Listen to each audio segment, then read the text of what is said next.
Now, Netflix hit show Inventing Anna is based on a true story of a woman who charms people only to mislead, mistreat, and exploit them. That's right. You know, I watched the show and couldn't help but think any one of us could fall prey to one of these toxic friends. We have the red flags to look for, and that's our featured story at the top of the list. I hear I'm famous. The Netflix series Inventing Anna revolves around a woman that scammed her way through New York City's elite social circles. Her name is Anna Delvey, or Anna Sorokin, no one's sure. Whoever she was a toxic friend. Though, of course, she was highly skilled at hiding it. I realized the clues were there all along. One quality of narcissism tends to be charm, tends to be charisma, tends to be things like love bombing, where they show you how much they love you and they value you. Dr. Marisa Franco, psychologist and friendship expert, is giving us the 411 on how to spot a toxic friend before the damage is done. First up, they're malicious. It might be bullying, it might be talking down to a friend. Like how Anna would criticize everyone she came across. What's you wearing? You look poor. In this toxic dynamic, they make you feel you're not worthy of them in a way that makes you desperate to win their approval. If they continue to belittle you, then you need to walk away and not work harder.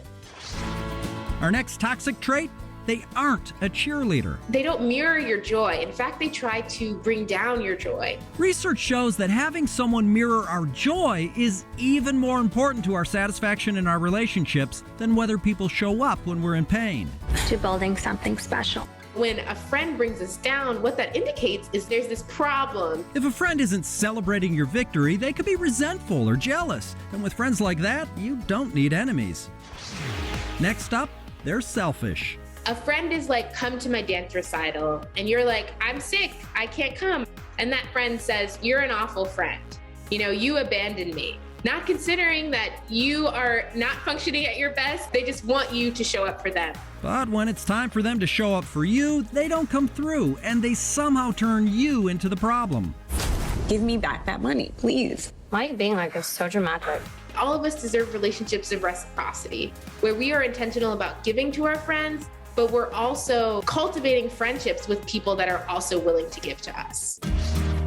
Which leads us to the last toxic trait on our list. They withdraw in your time of need. We can kind of amplify our pain when we don't get that social support and we've made ourselves vulnerable and we've asked for it. So if your friend is suddenly too busy when you need them the most, Maybe it's what's help if you stop thinking about me like everyone else. Like basic, you know? you might want to think about downgrading them to acquaintance. Friends can be at many different levels of closeness. Maybe we're not going to be as close as we always were, but maybe I'll see them once a month. Or cut them off completely. If you are chronically feeling negative after interacting with them, it probably indicates that you don't feel valued or you don't feel authentic in the friendship. We might consider ending the friendship. We can't feel connected to people when we're inauthentic. Steering clear of toxic friends is at the top of the list.